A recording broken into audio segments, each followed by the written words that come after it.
Aleluia, que bom te ver aqui para compartilharmos um pouquinho mais da palavra do Senhor, amém?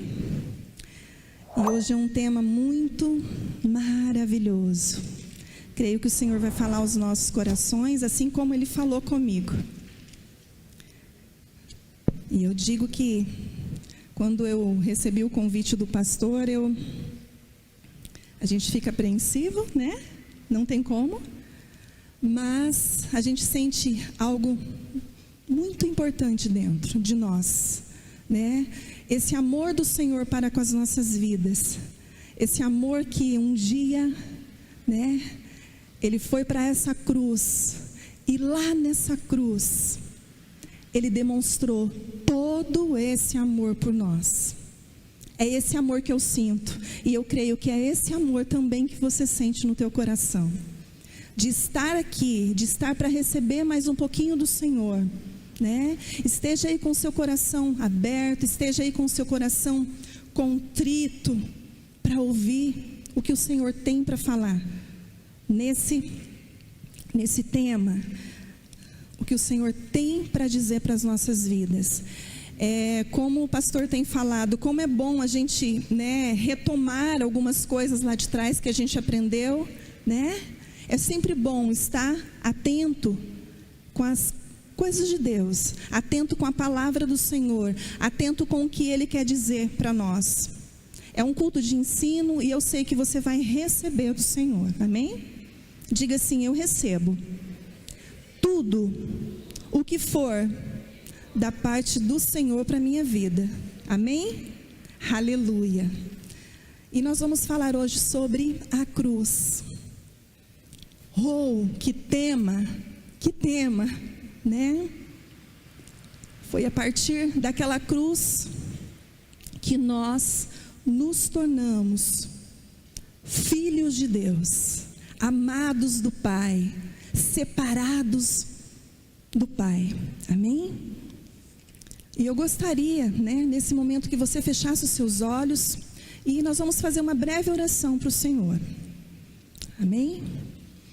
Senhor querido e amado Pai, nós entramos na sua presença nesse momento, sabemos que o Senhor é o nosso Deus, é o Senhor que conduz tudo em nossas vidas, é o Senhor que prepara tudo para nós, é o Senhor que atende, Pai amado, as nossas vidas, o nosso particular, é o Senhor que nos ouve, Senhor, e nesse momento, Pai, eu elevo a minha voz a Ti, Senhor, em gratidão ao Senhor por estar aqui, Pai. Obrigado pela Tua presença em nosso meio, obrigado pelo Teu poder sobre as nossas vidas, obrigada por cada vida aqui presente, Pai. Obrigado, Senhor, e que essa palavra venha de encontro ao nosso coração, que o Senhor possa falar ao nosso coração, assim como o Senhor falou, Pai amado, comigo nessa tarde, Pai. Senhor amado, fala, Pai, fala o que o Senhor quer, Pai. Eu estou aqui, Senhor amado, preparada para, Senhor amado, transmitir o que o Senhor quer para a Tua igreja, em nome de Jesus, amém? A cruz, e esse tema é um tema muito forte, é um tema que nos constrange, é um tema que fala aos nossos corações com muito amor, com muito zelo, com muito cuidado, né? A prova do amor de Deus por nós. Que prova é essa? Uau! É uma prova sublime. A gente não tem, acho que, palavras, né? O ser humano não tem palavras para expressar todo esse amor. E eu gostaria de ler com vocês, lá em Romanos 5:8, nós vamos iniciar com esse versículo. Aleluia. Romanos 5:8.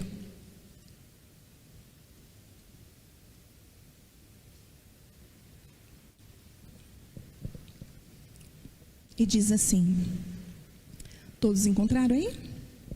Diz assim: mas Deus demonstra seu amor por nós.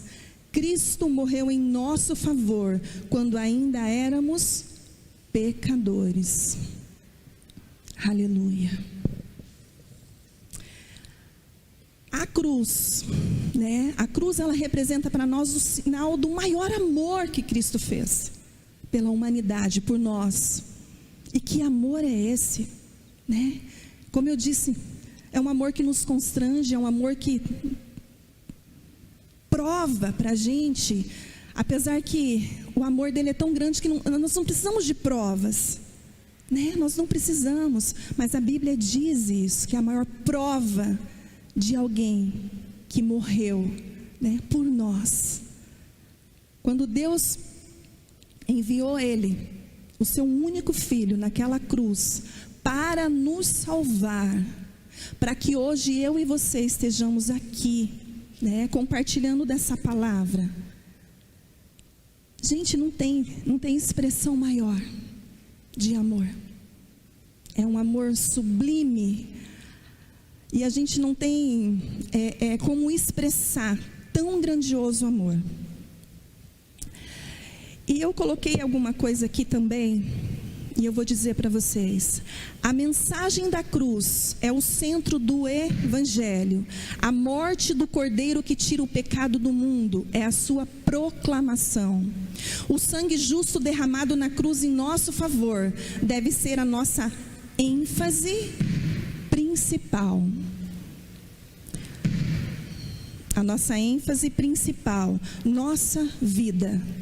A cruz é o centro da história do mundo. Ela é o centro. Ela é o centro. O poder não está na cruz, mas na obra realizada nela, né? A crucificação do Filho de Deus fez convergir em Cristo todos os eventos de todos os tempos. Está lá em Efésios 1:10.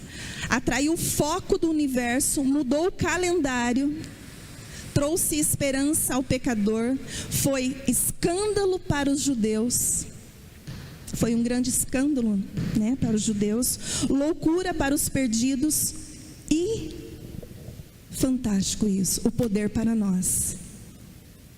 Esse poder de estarmos aqui hoje ouvindo, sem reservas.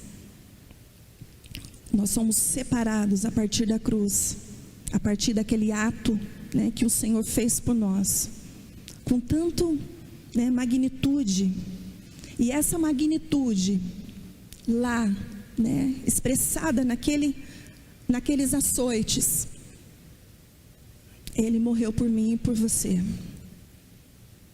Foi por mim e por você que Ele foi como se fosse uma ovelha ao matadouro.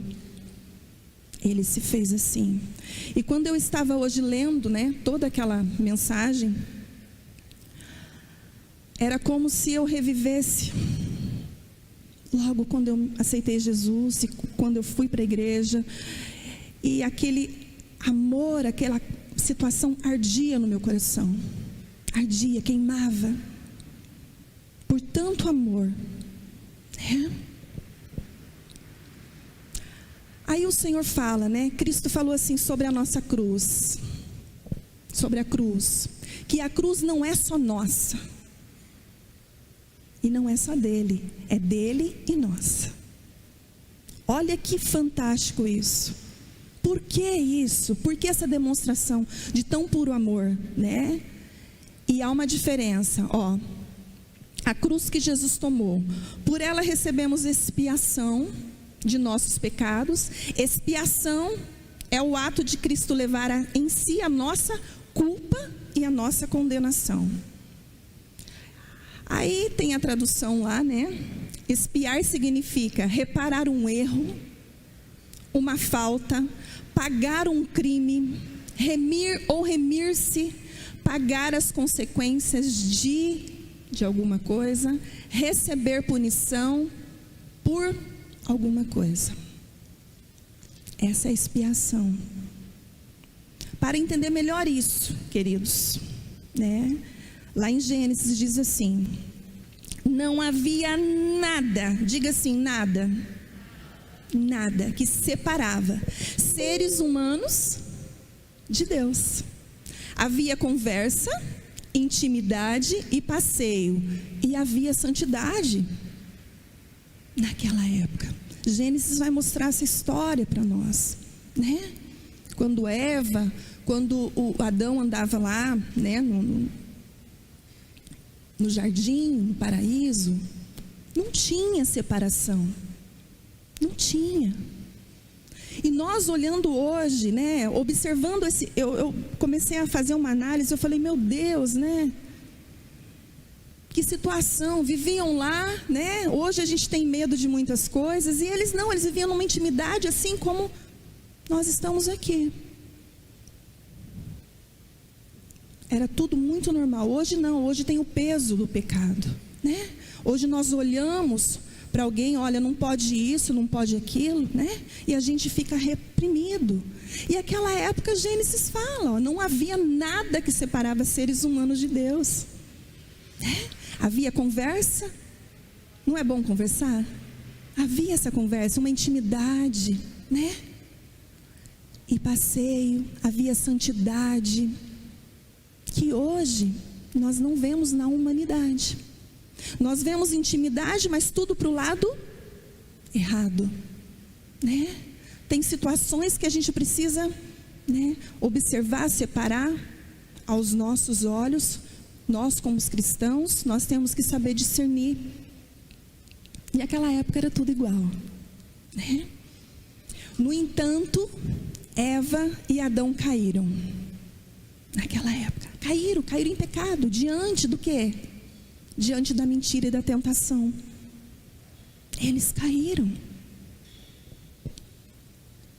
A tentação da serpente foi maior do que às vezes aquele tempo que eles estavam vivendo ali naquela, vamos dizer, naquela coisa gostosa, naquela amizade, naquela cumplicidade. A tentação da serpente veio para separar. Após a queda, acabou toda a comunhão que havia entre Deus e os homens. Toda, diga comigo, toda entre Deus e os homens. A palavra de Deus diz lá em Romanos 3:23, diz assim: pois todos pecaram e estão destituídos da glória de Deus. Então quer dizer que todos pecaram, né? É como se, desculpe a expressão, mas é algo que veio aqui à minha mente. Era como se eu colocasse, né, tô lá numa mata e eu colocar fogo e de repente fazer assim, tomasse conta aquele fogo de toda aquela mata. Aí a gente ia dizer, tudo queimou. A palavra de Deus vem dizer aqui, todos pecaram e estão destituídos da glória de Deus. Houve uma completa separação de Deus e o homem. E a partir dessa separação, os homens passaram a viver segundo a sua própria vontade, fazendo coisas que bem lhe entendesse. O que eles podiam fazer era o quê? Aparentemente, os olhos era permitido. Eles acham que isso é normal e iam fazer. E aí? Diz assim lá em Salmos 51:5: sei que sou pecador desde que nasci. Sim, desde que me concebeu minha mãe. Os seres humanos nascem já em rebelião contra Deus. Já nascem. Todos. Estudando essa palavra, veio ao meu coração também algo bem importante. Que o filho nasce ali numa família que não é cristã, que não conhece Deus, que não tem esse temor. Automaticamente essa criança vai ser o quê? Como a mãe e o pai. Infelizmente, né? Por isso, o nosso posicionamento tem que ser santo. O nosso posicionamento tem que ser o quê? Né? Dirigir o nosso filho.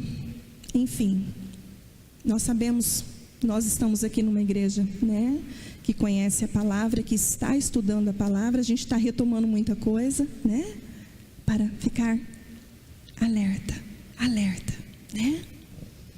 E eu digo para você, e vivem com o coração, as pessoas vivem com o coração inclinado contra Deus.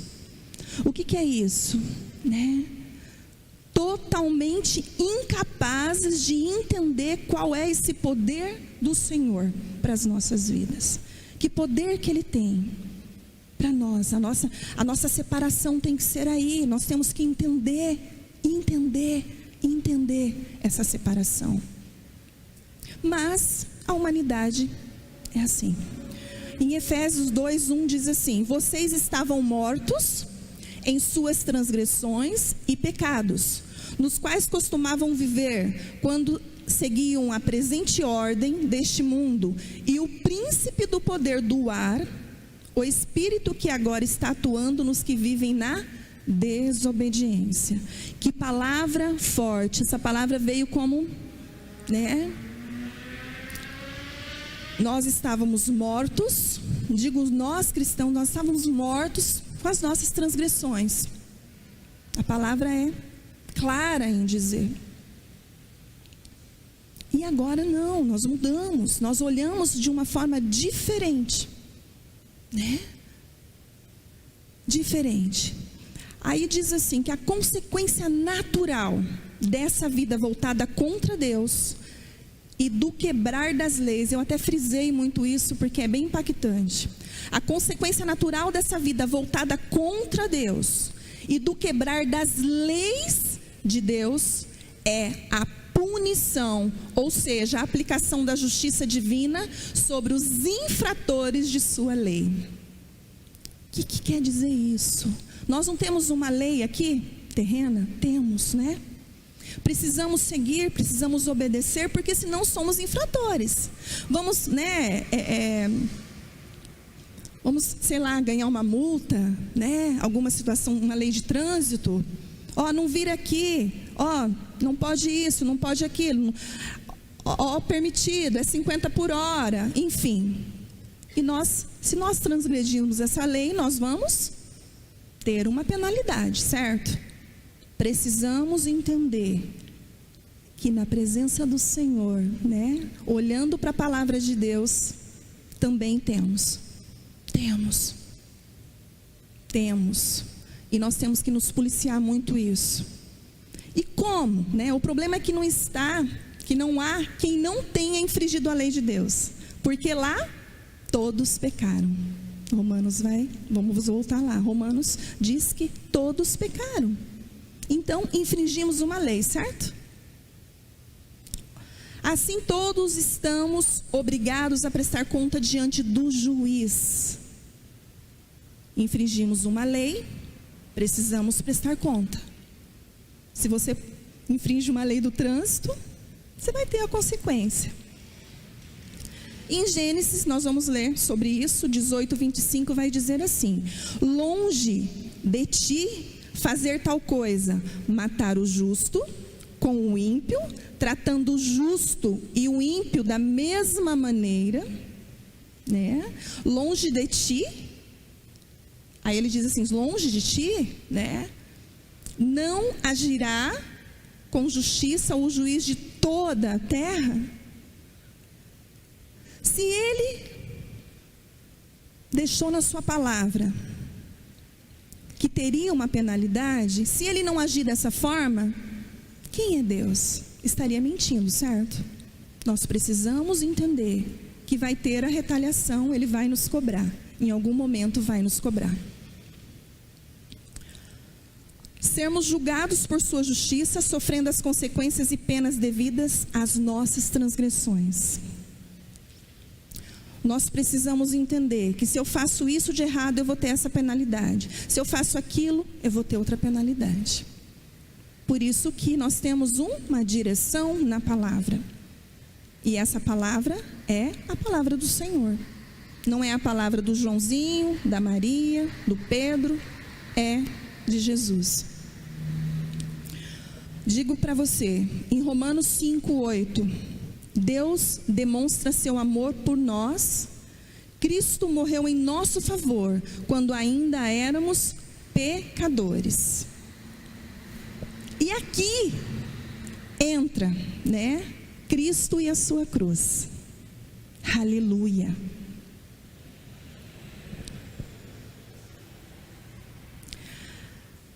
Aquilo que logo no início da criação é prometida a vinda daquele que esmagaria a cabeça da serpente, o profeta Isaías vai dizer, séculos antes do nascimento de Cristo, amplia a visão do momento em que o descendente da mulher feriria a cabeça da serpente.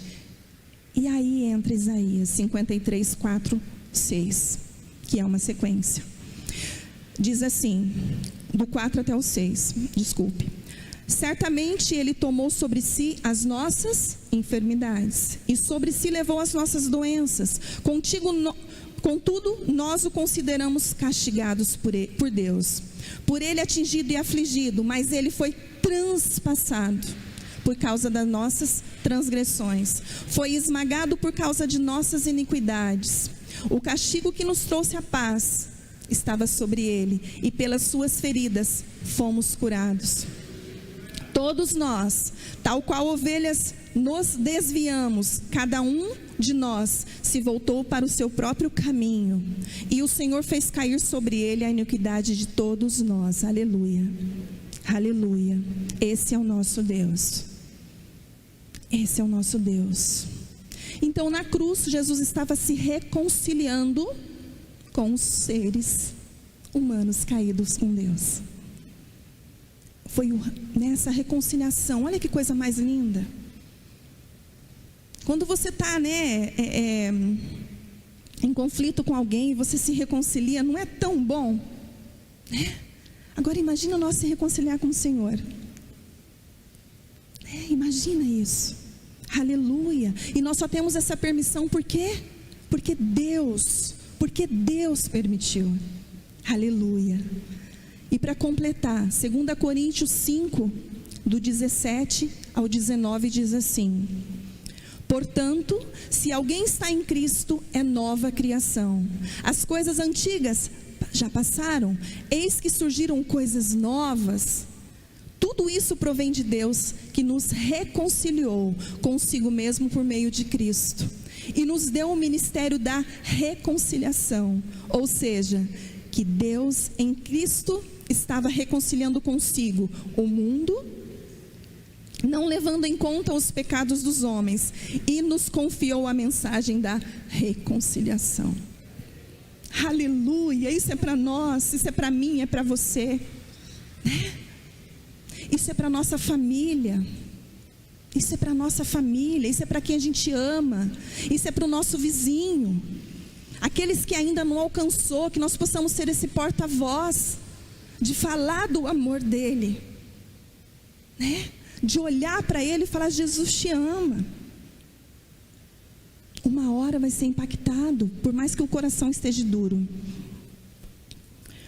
Não são todos os seres humanos, mas aqueles que se arrependessem de seus pecados e tivessem suas vidas transformadas em adoradores de Deus.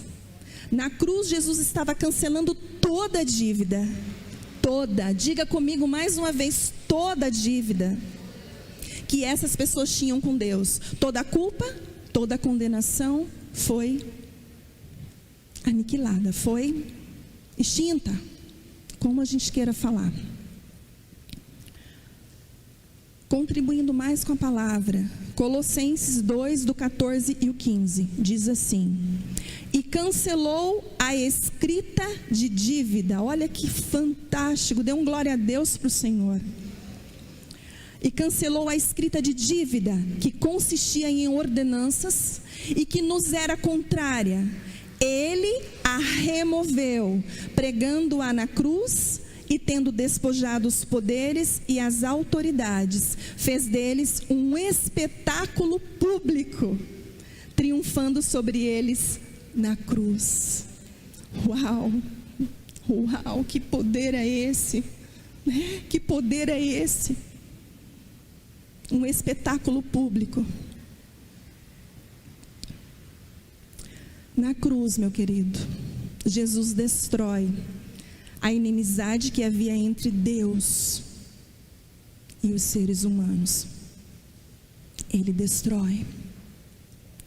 E eu quero ler algo aqui para vocês. E eu quero que você preste bem atenção. Toda a ira de Deus que deveria cair sobre nossas cabeças na eternidade, Deus derrama sobre seu Filho, agonizando sobre a cruz. Pai e Espírito abandonam o Filho para derramar sobre ele toda a ira que seria lançada sobre nós na eternidade. Ele toma o nosso lugar, sofre por nós, é culpado por nós e assim nos justifica aos olhos de Deus. Com sua obra na cruz, Jesus possibilitou a reconciliação minha e sua. Ele possibilitou isso, né? Graças à cruz, hoje podemos falar com Deus e ter comunhão com Ele. Aleluia! Aleluia! Estamos aqui hoje, né? Reunidos aqui. Isso é uma comunhão. Uma comunhão não é só quando sentamos à mesa para comer. Não. Essa comunhão é de orar por alguém. Essa comunhão é de olhar para alguém e falar: querido, Jesus te ama, eu também te amo, eu quero lutar com você. Estar no mesmo propósito, estar na mesma direção. Isso é ter comunhão. Ter comunhão com o teu próximo, com a tua família. Aquele que não conhece Jesus ainda vai olhar o teu testemunho de fé. Colossenses 1:20 diz assim: e por meio dele reconciliar-se consigo todas as coisas, tanto as que estão na terra quanto as que estão nos céus, estabelecendo a paz pelo seu sangue derramado na cruz. Uau! Essa palavra é para nós. Reconciliação. A cruz trouxe esse amor. Aquele ato de Jesus na cruz, pendurado naquele madeiro, sofrendo, da forma que sofreu, foi para que a gente reconciliasse com o Senhor. E sem dúvida, como diz em 1 Coríntios 1:17, a mensagem da cruz é loucura para quem está distante de Deus. Loucura. Quando falamos para algumas pessoas, o que é? Nós ouvimos o quê? Muitas coisas desagradáveis. As pessoas que não querem se chegar, No entanto, sem ela, estamos todos perdidos. A cruz de Cristo assim apresenta o que Deus foi capaz de fazer por nós, por amor, para nos resgatar de nossa perdição. No entanto, não há apenas a cruz de Cristo, mas a nossa também. A nossa. E eu quero falar sobre 3 pontos bem rapidinhos aqui. Não sei que horas que é, mas vou me policiar aqui. Já está quase terminando. 3 pontos colocados por Jesus para nós. Primeiro ponto: negar-se a si mesmo. Negar-se a si mesmo. Isso significa você olhar para si, para a vida que viveu até aqui, e decidir crucificá-la, ou seja, deixá-la morta para trás, para iniciar uma nova vida com Cristo. Negar a si mesmo é equivalente a morrer para esse mundo, para a vida que você viveu até aqui, e estar pronto para começar uma nova vida com Jesus. E Gálatas vai fechar esse primeiro ponto. Gálatas 2:20 diz assim: fui crucificado com Cristo, assim já não sou eu quem vive, mas Cristo vive em mim. A vida que agora vivo no corpo, vivo-a pela fé no Filho de Deus, que me amou e se entregou por mim. Glória a Deus. Negue-se a si mesmo. Segundo ponto: tomar a sua cruz. Jesus fala hoje para nós: tome a sua cruz. Tomar a cruz significa carregar consigo a lembrança de que você é uma pessoa morta. Isso é muito forte. Morta. As pessoas que tomavam sua cruz na época do Império Romano não tinham mais esperança de vínculos com esse mundo, pois compreendiam que já estavam mortas, condenadas. A cruz do cristão, contraditoriamente, não o mata, mas o traz para a verdadeira vida. Ela apenas nos mata para o pecado. Ela apenas nos mata para o pecado, para este mundo e seus prazeres mentirosos. É para isso. É para isso. Assim, tomar a cruz significa viver nesse mundo como se não vivesse mais aqui. Nós não somos desse mundo. Amém?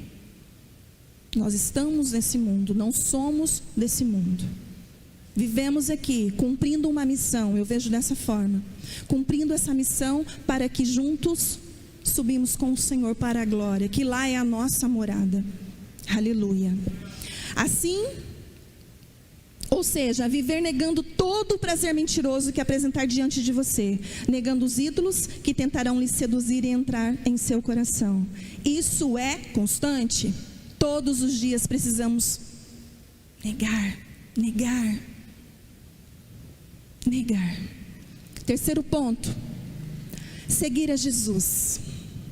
Seguir a Jesus significa olhar para Jesus, aprender de Jesus, imitar a Jesus e também obedecê-lo.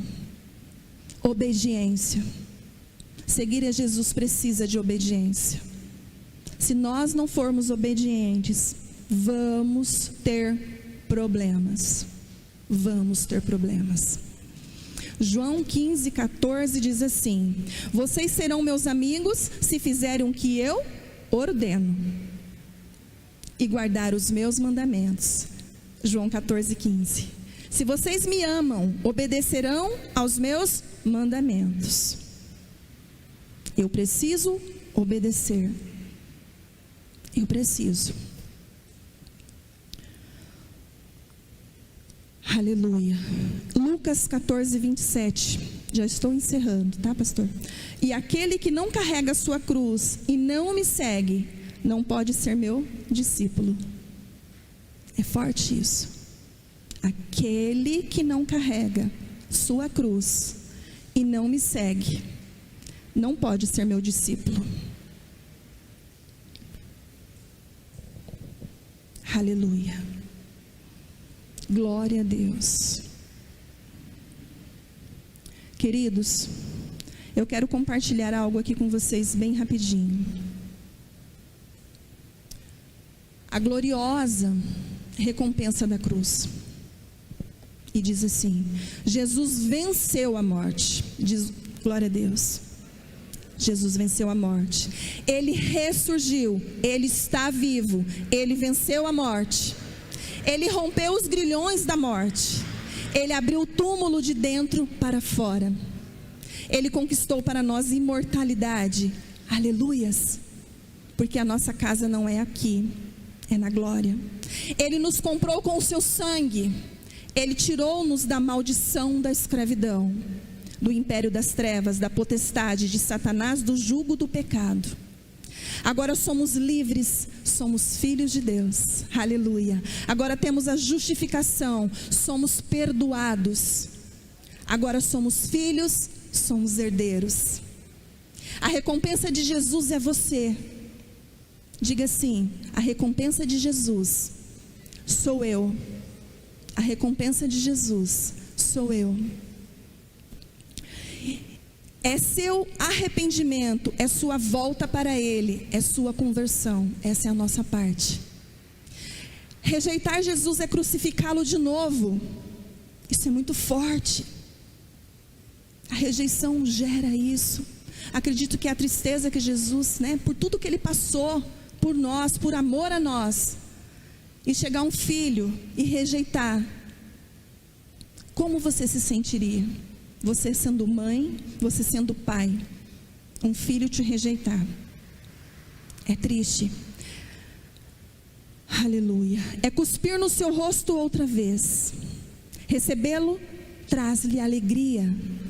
Cristo suportou para conquistar você.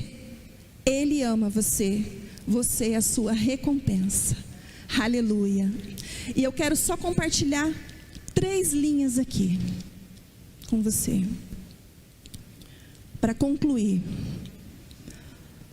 Quem aqui sabe o que é testamento? Testamento, né? Testamento, uma família de posses ou não, seja ela, né? Ela prepara um testamento para deixar para alguém, certo? Basicamente é isso, né?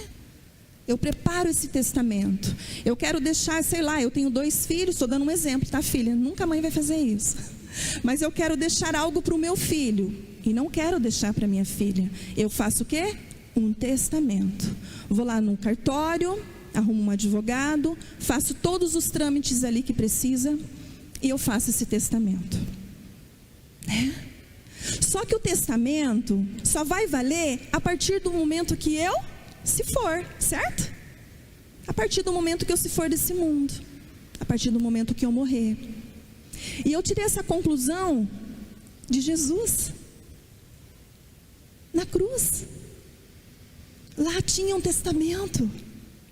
Quando ele morreu, esse testamento ficou para nós, que é a salvação, que é a vida eterna. E eu digo para vocês, pense sobre esse testamento, guarde esse testamento, essa herança do Senhor para a tua vida, para nós, testamento. E isso é muito forte para nós, querido, muito forte. O Senhor morreu lá naquela cruz, passou por tudo que Ele passou, para hoje esse testamento ser entregue a você, a mim. Esse presente que está lá dentro desse testamento, que é a nossa vida eterna. Amém?